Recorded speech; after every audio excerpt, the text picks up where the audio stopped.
es para quitar un poco la, ¿cómo se llama? ¿De dónde sale la ginebra del gin tonic? Entonces necesito saber cuál de esas son las, o cuál es el más importante de todos. Es que la gente toma y no sabe, ¿verdad? ¿Dónde sale, verdad? Es increíble. Uy, sí, qué fino, el gin tonic. Pues, lo importante son esas pelotitas, ¿verdad? Es el enebro, muy bien. El enebro, bienvenidos. Váyanle a qué bárbaro. Bueno, ahora sí hablemos de temas. Bueno, vamos a hablar de las. Y el plan es también como ver si después de esto, si alguien falla alguna cosa así, tratar de sacar de todas las dudas. Entonces, típicamente de la neuritis óptica, espero que esa sí la tengan buena y que tengan la engine, que es nada más difícil. ¿Qué típicamente tiene eso? Bueno, sí, evidentemente casi nunca súbita, casi nunca es bilateral, pero casi siempre duele. Entonces es importante también que los movimientos oculares, cuando se exploren, decirle al paciente no ve nada, pero duele un poquitito. Nada. Después de eso, si alguien viene con una neuritis óptica, entonces ¿qué le hacemos, verdad? Entonces le podemos hacer una bola de cristal, una resonancia, potenciales evocados, OCT o solo el examen físico. ¿Cuál es el mejor predictor? Exactamente, es una pregunta capciosa.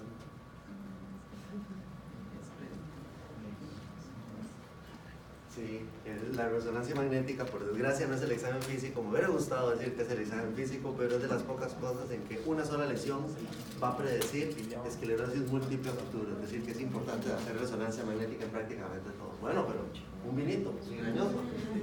¿Cuál de esos es el que menos da dolor de cabeza? Importante también, ¿verdad? Muy importante. No, yo solo tomo vino tinto. Bueno, ese vino no.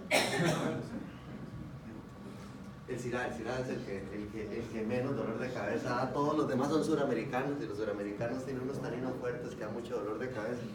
En cambio los australianos no, son más debiluchos, ¿verdad? Tienen muy poquito cuerpo, pero dan menos dolor. Bueno, y la neuromilitis óptica es otra neuritis óptica. Entonces, ¿qué? Con todos esos cuadros, tiene un cuadro clínico.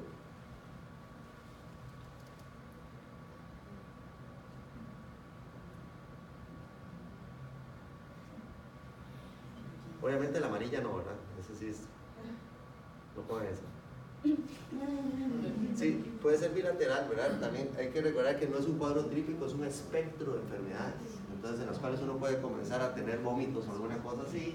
La discapacidad también se puede ver, no como una esclerosis múltiple que hace brotes y remisión, sino que prácticamente puede tener discapacidad desde el principio. Entonces, es una neuritis que nos asusta demasiado y se puede distinguir de la esclerosis múltiple definitivamente, ¿verdad? Si no, no sería otra enfermedad. Penúltima pregunta. Si alguien tiene una neuritis óptica, ¿qué es lo que le puede pasar? Que desarrolle esclerosis, que recupere.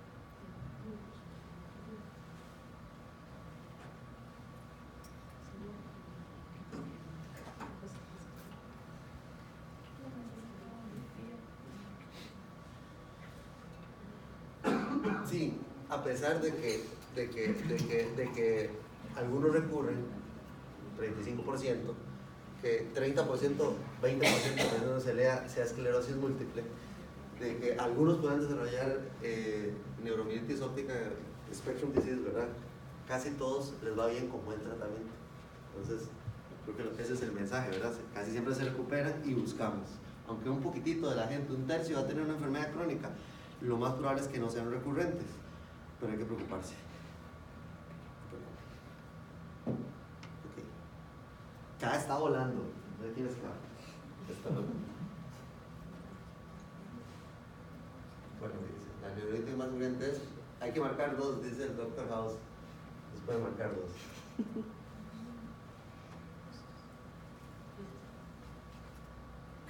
Sí.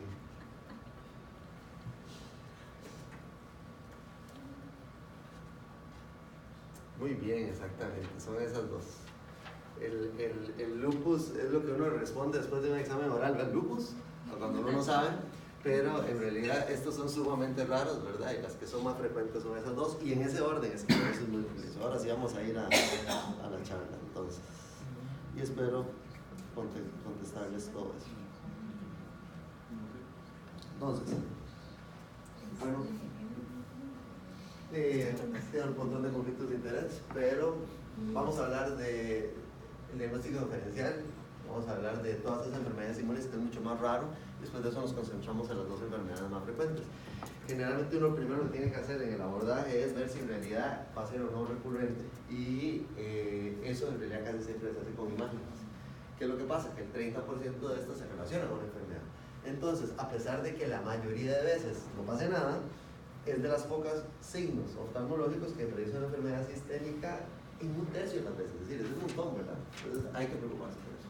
20% de los pacientes con esclerosis múltiple tendrán neuritis óptica como primera manifestación, y eso también nos da susto.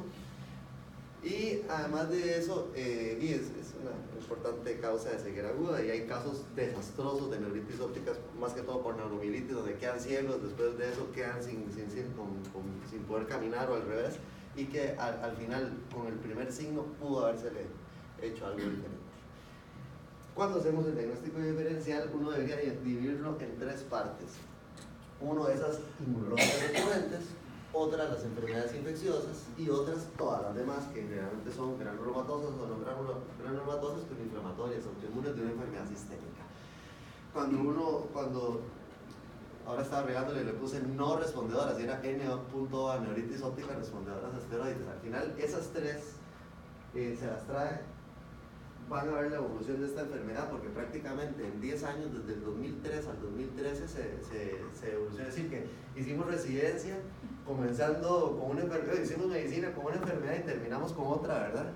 Y después de esto nos dimos cuenta que había una gente que no tenía afectación de ¿cómo se llama?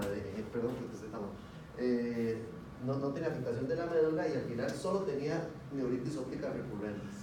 Esas neuritis ópticas recurrentes, al final le damos esteroides y se curaban, le damos esteroides y se curaban, y se quitaban los esteroides y le daban otra vez, se llaman neuritis ópticas respondedoras a esteroides. Después de eso vienen ¿cómo se llaman? Las neuritis infecciosas, de las cuales que tengan solo neuritis óptica, algunas veces, ¿verdad? No están, tal vez el arañazo de gato, ¿verdad? Como primera manifestación, pero casi no. Y tal vez en esto, ¿verdad? Ahí sí la historia clínica es más importante, ¿verdad? El antecedente de contacto, tuberculosis, todos los antecedentes epidemiológicos.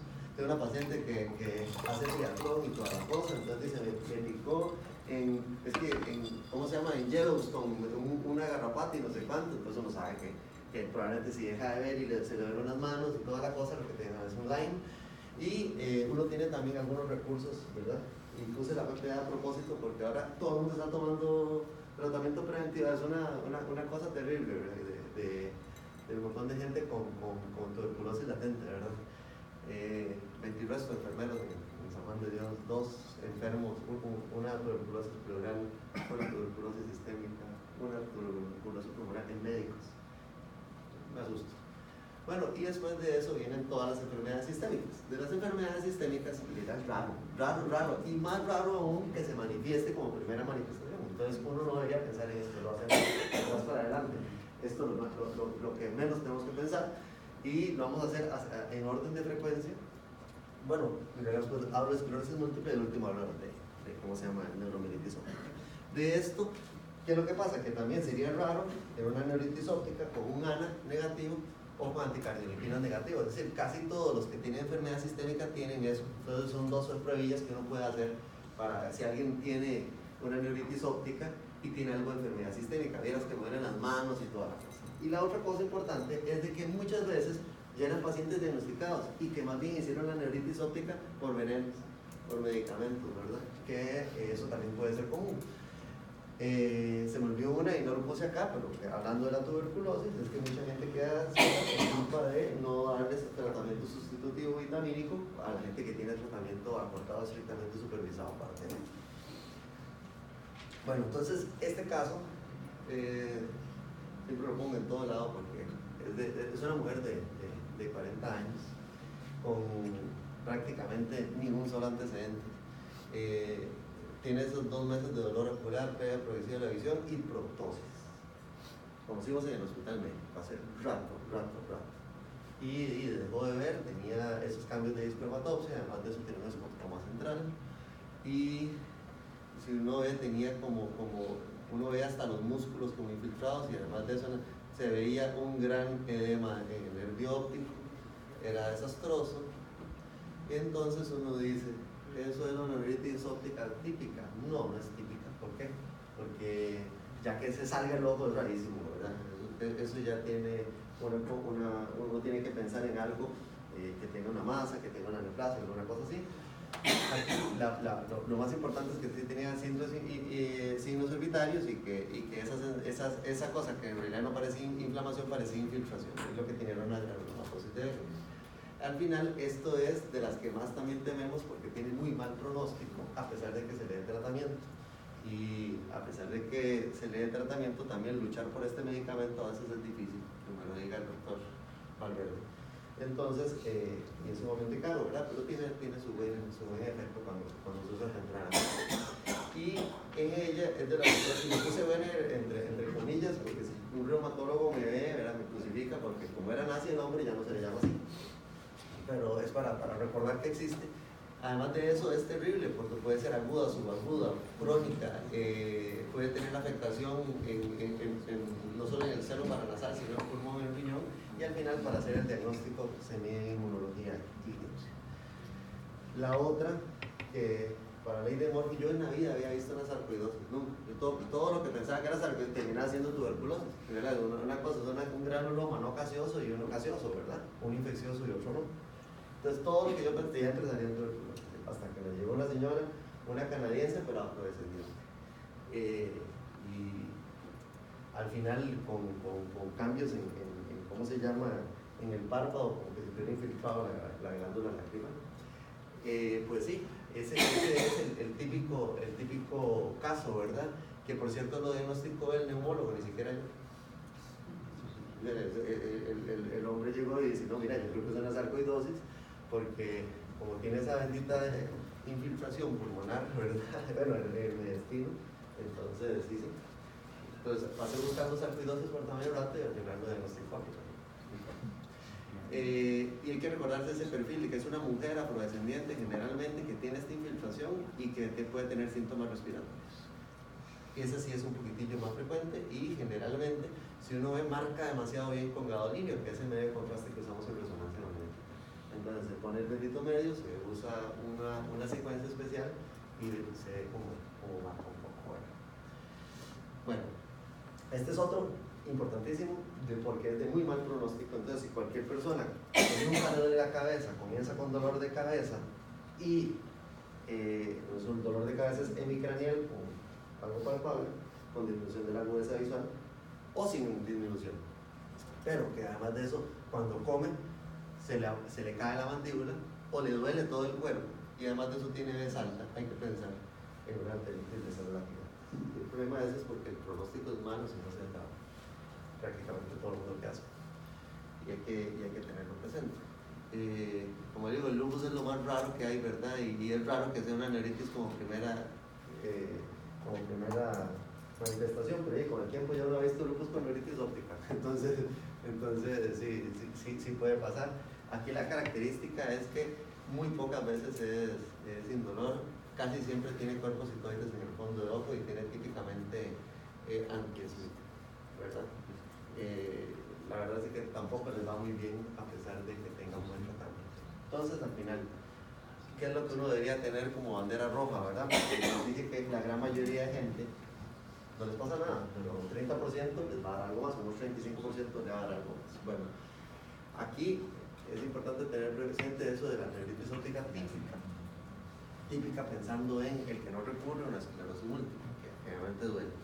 Además de eso, si alguien es mayor de 45 años, está raro, porque casi todo el mundo va a tener, si no es nada, es esclerosis múltiple. Entonces, generalmente son personas jóvenes. Que el dolor persista, porque al final el dolor, cuando es neuritis óptica, es el movimiento ocular, no es persistente. Entonces, eso también hay que pensarlo. Y en un fondo de hoja no. El tener una mala recuperación también es raro, porque generalmente la gente comienza a mejorar rápidamente con tratamiento esteroidal y casi nadie después de 3 meses tiene síntomas, y generalmente casi todo el mundo comenzó a mejorar antes de la tercera semana. Entonces yo digo que son como la regla de los 3. La neuritis óptica la tercera semana ya tiene que estar mejor, no bien, pero no perfecto, pero tiene que estar mejor, y más o menos a los 3 meses no debería tener nada, ¿verdad? Y bueno, todos los signos y síntomas isquémicos que hemos visto. Y después de eso entonces traigo al papá de la neurología, de Martín Charcot, que decía que había, la empleada de él, ¿verdad? La escribió como una alteración de la memoria, lenta, intelectualmente, emocionalmente mal. En realidad estaba mal, pero aún así no la despidió, ¿verdad? Esperó que se muriera y hizo una autopsia y vio que así fue la cosa, ¿verdad? No estoy mintiendo. Entonces, sí, son números, ¿sabes? A mí tenía claro, pero vamos a ver por qué la enfermedad de Charcot, ¿verdad? Y la esclerosis múltiple es tan importante. Es un espectro de enfermedades desmineralizantes también, en el cual el concepto es de que hay desmineralización, reparación, inflamación, desmineralización, hasta que hay daño axonal y probablemente ya ahí no hay nada que hacer, ¿verdad? Y entre la desmineralización y la remineralización también hay problemas. La cosa es de que fisiopatológicamente la gente debería mejorar al principio y después de eso no. Entonces, cuando uno tiene una neuritis óptica, y es una enfermedad devastadora, ahora con tratamiento modificador de alta efectividad incluso, es importantísimo tratarlo desde temprano. Además de eso, se relaciona a migraciones, es decir, que la gente que ha vivido antes de los 15 años en el norte probablemente le va a ir peor, incluso si viaja de países con poca prevalencia. Casi siempre esto va cambiando ya, porque si uno lee en ciertos lugares es 4-1, es casi siempre mujeres, de los cuales si le da un hombre joven, en realidad le va a ir peor todavía. Entonces casi siempre le va mejor a las mujeres. Por orden de tiempo no vamos a hablar prácticamente de la susceptibilidad genética y esas cosas, pero sí hay importancia en susceptibilidad genética. Pero hay factores externos que sí son importantes, como la vitamina D baja. Y nosotros nos creemos escandinavos, ¿verdad? Porque en Escandinavia, en Canadá y en Costa Rica tenemos la vitamina D baja en promedio, y eso se relaciona a más riesgo de esclerosis múltiple. Sí, y nosotros con todo el sol, viendo un país tropical, vivimos encuadrados en la oficina, en el hospital, y usamos bloqueador solar. Entonces probablemente algo de eso tiene que ser. Pero el mes de nacimiento también del hemisferio norte es importante. Estas infecciones que uno no sabe si en realidad va a ser un mimetismo molecular. Y como yo les dije, la migración de países de alta prevalencia, es decir, que uno puede nacer en El Salvador, que tiene muy poca incidencia, pero se va a vivir a Canadá antes de los 10 años y le va a pasar lo mismo. Entonces algo tiene que ver el ambiente con esto, no sabemos muy bien. ¿Y cómo se diagnostica? El concepto en realidad son 2 lesiones en 2 momentos diferentes. 2 lesiones en 2 momentos diferentes. Entonces, ¿qué pasa con la neuritis óptica? ¿Cómo es que uno aborda la neuritis óptica? Por eso es que la resonancia es importante, porque si en la resonancia magnética en otro lugar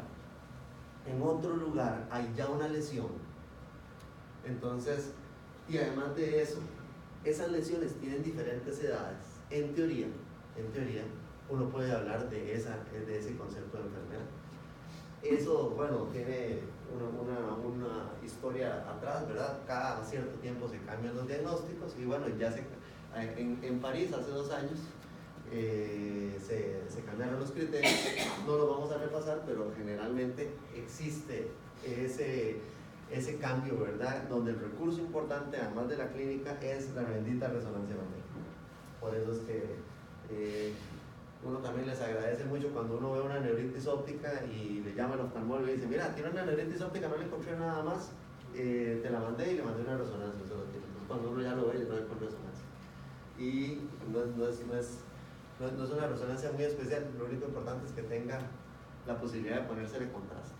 Y ahí está, la evolución de la resonancia tiene un montón de problemas también, porque entonces, antes nosotros teníamos resonancias que apenas uno puede ver cosas, pero ahora uno puede ver hasta las ideas. Y el problema de eso es de que mucha gente tiene lesiones inespecíficas. Entonces, cuando uno dice, tiene una neuritis óptica y tiene 25 lesiones que dicen focos de gliosis inespecífico, que se le puede relacionar a enfermedad mineralizante o enfermedad de pequeño vaso, como generalmente dicen, así es como dicen, ¿verdad? Ese es el orden, generalmente. Entonces, es todo un rezo, ¿verdad? Paranoidocele celar y no sé cuánto. Al final, 8% de las personas que tienen migraña con aura tienen lesiones. 2% de los pacientes que tienen migraña sin aura tienen lesiones. Los que han tenido traumatismo tienen lesiones. Entonces, al final, el contexto es importante, ¿verdad? Entonces, siempre uno tiene que evaluar y no leerse el reporte, porque en realidad uno ve un poquitillo. Bueno, las lesiones pueden ser desastrosas y generalmente se ven como U incompletas, donde la abertura de la U va hacia la corteza cerebral y generalmente son así, juxtacorticales, es decir, que están a la par de la corteza, aunque en resonancias de alta resolución uno también ve lesiones corticales que antes nos decían que no existían. Y típicamente eso es porque hay infiltración de las vénulas, y por eso esa es la distribución. Entonces, típicamente en los cortes sagitales, nosotros podemos ver esto que se llaman dedos de Dawson, y son descritos así prácticamente por esa distribución venular. Entonces, eso es muy típico, es muy difícil que otra lesión tenga eso, a pesar de que cuando hacemos cursos de imágenes médicas, en neurología, cualquier cosa puede parecer esclerosis múltiple. Por eso es que hay criterios de resonancia. Por eso hay criterios de resonancia magnética. Eso salió terrible, pero también puede afectar la médula. Prácticamente todo paciente que tiene una esclerosis múltiple lo mandamos también a valoración. Ahora les hacemos prácticamente a todos los sistemas. Y también les hacemos columna cervical. El orden de la afectación de las enfermedades inmunológicas van para abajo, es decir, tienen más lesiones en corteza, después en cervical, torácica y de último lumbar. Esto que es importante, que antes era importante el potencial evocado visual, y ahora lo más importante en criterios es el líquido cefalorraquídeo. El potencial evocado ha quedado en desuso, es decir, ¿para qué situación uno lo usa, Tony? Es decir, potencial evocado visual, solo para dudas. Dudas. Es decir, cuando ya hay algo ahí como el desempate, pero casi nunca. O pronóstico de pronto. Pronóstico también, y funcionales. Sí. Y funcionales. Pero en realidad el concepto es que si alguien tiene lavanda oligopleural, en realidad la inmunología del líquido cefalorraquídeo comparado con la sangre. Entonces, ¿qué es lo que pasa? La esclerosis múltiple es una enfermedad autoinmune propiamente del cerebro. Entonces, si uno le saca sangre y no tiene esa inmunidad, pero está en el líquido cefalorraquídeo, probablemente sea esclerosis múltiple. Al revés, si tiene algo en sangre y se copia exactamente en el cerebro, probablemente sea una enfermedad sistémica que esté dando algo parecido a esto, ¿verdad?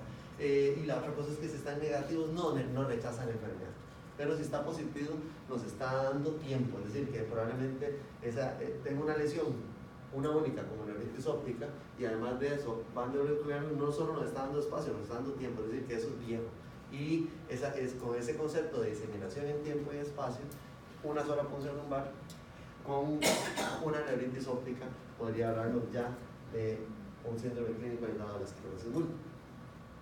La evolución de la esclerosis múltiple nos da horror también, porque al final, si uno tratara a la gente en la etapa subclínica, probablemente le iría bien, pero en la curva de la progresión de la discapacidad pasa con el tiempo, y prácticamente la gente en 10 años de enfermedad, casi el 70% de la gente ya tiene disfunción cognitiva. No Alzheimer ni nada por el estilo, pero sí son discapacitantes como tal. Y a los 10 años más o menos la mitad tienen disfunción motora, sin tratamiento. El tratamiento inicial generalmente tiene eficacia como el 35% de las veces, y ya hay tratamientos que ya llegan por el 80% de la eficacia a 4 años.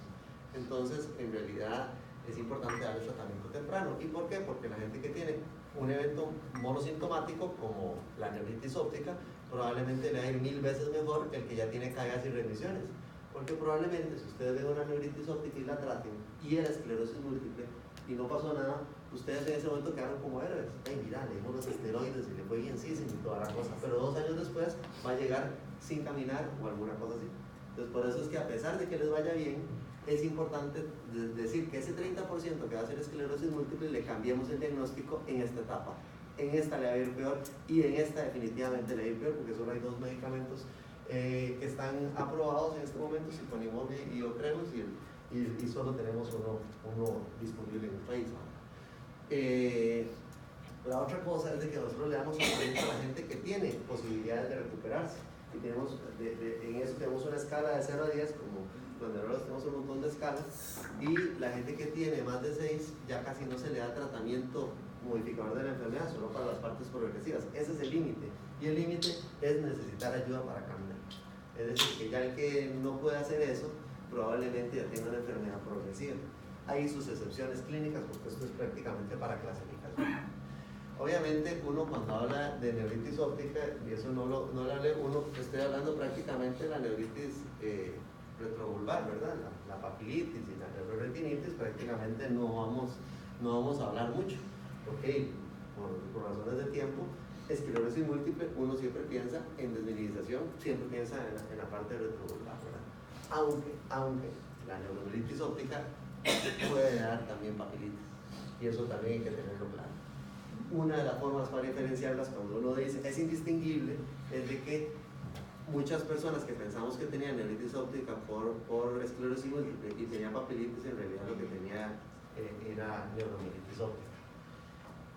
¿Qué hay de perlas en esto? Entonces, bueno, la neuritis óptica típica, esa es la esclerosis múltiple, que generalmente uno busca dos lugares típicos en dos momentos diferentes sin otra explicación, que generalmente tiene un buen pronóstico inicial y que además de eso, la evolución de la enfermedad sin diagnóstico o con instalación tardía de su tratamiento les va a ir mal, aunque ya hay drogas modificadas.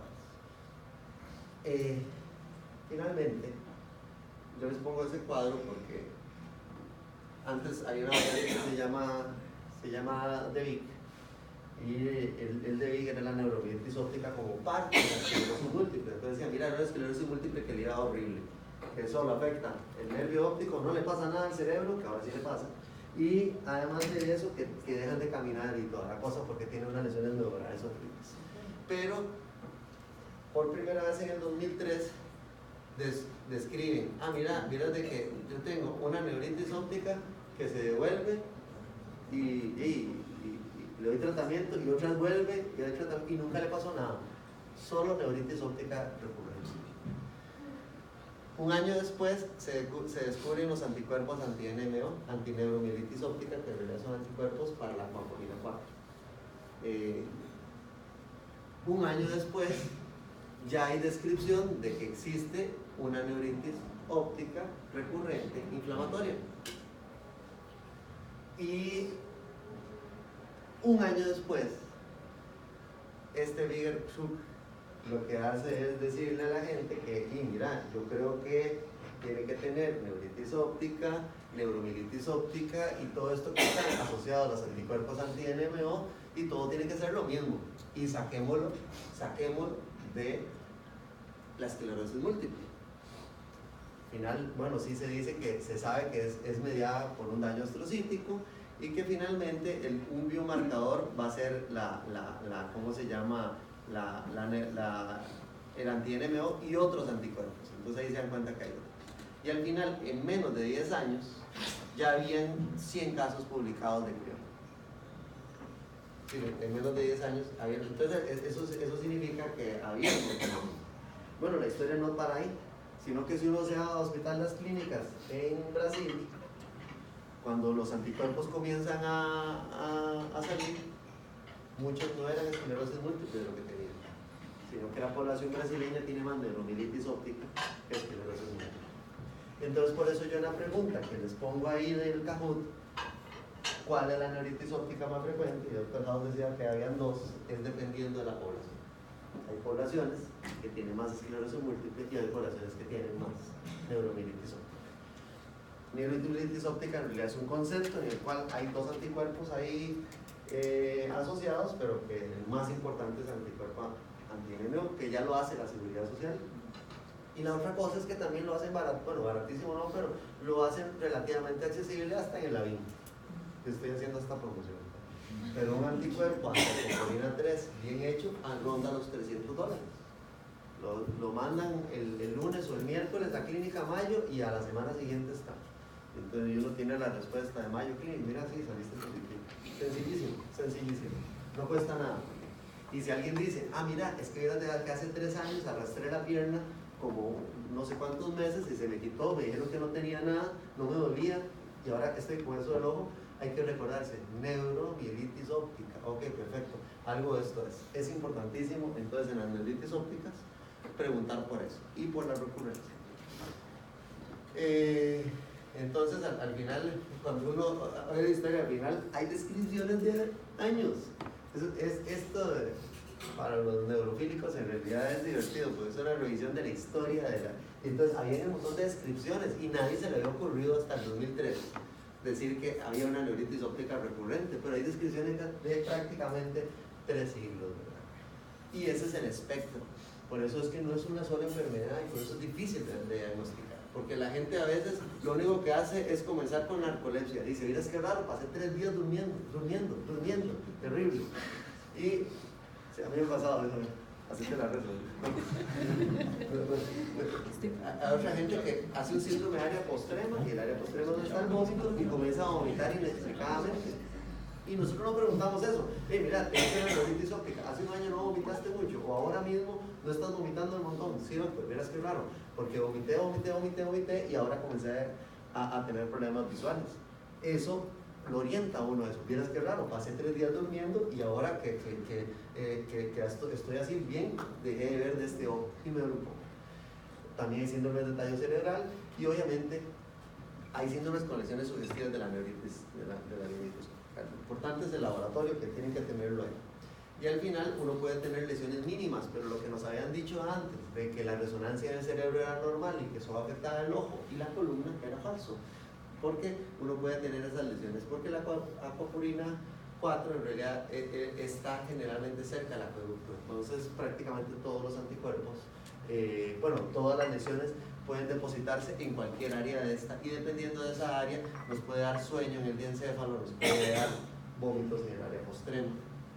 Y además de eso, la otra cosa es de que las lesiones medulares, eso no se ve muy bien, pero en realidad la lesión, va de aquí a acá. Una lesión medular de la esclerosis múltiple es de un cuerpo vertebral. La esclerosis múltiple no da mielitis transversa, generalmente da mielitis longitudinal. Las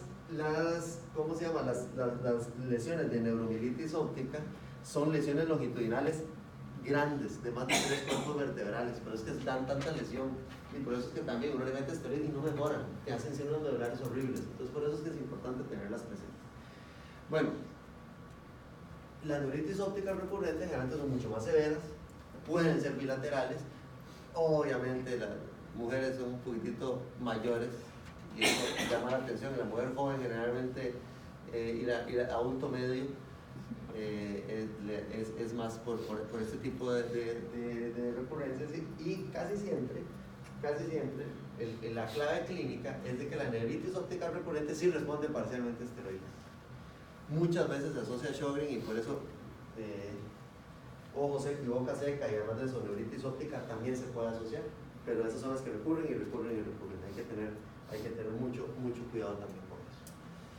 El tratamiento tiene que ser agresivo a altas dosis, o plasmaféricos, o incluso rituximab, porque estas neuritis ópticas asociadas al espectro del MSOD, de la neuritis óptica, no les va muy bien.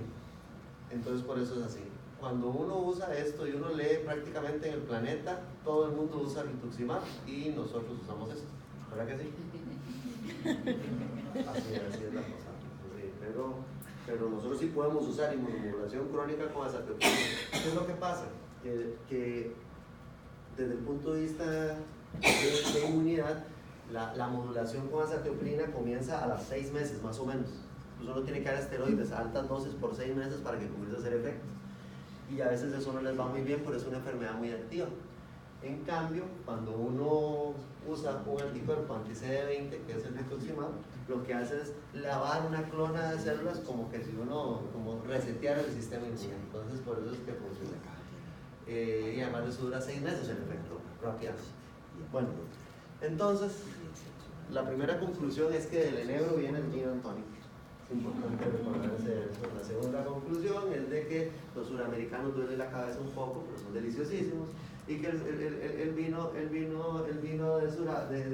Sudáfrica y Australia da menos dolor de cabeza, aunque sea barato. ¿Okay?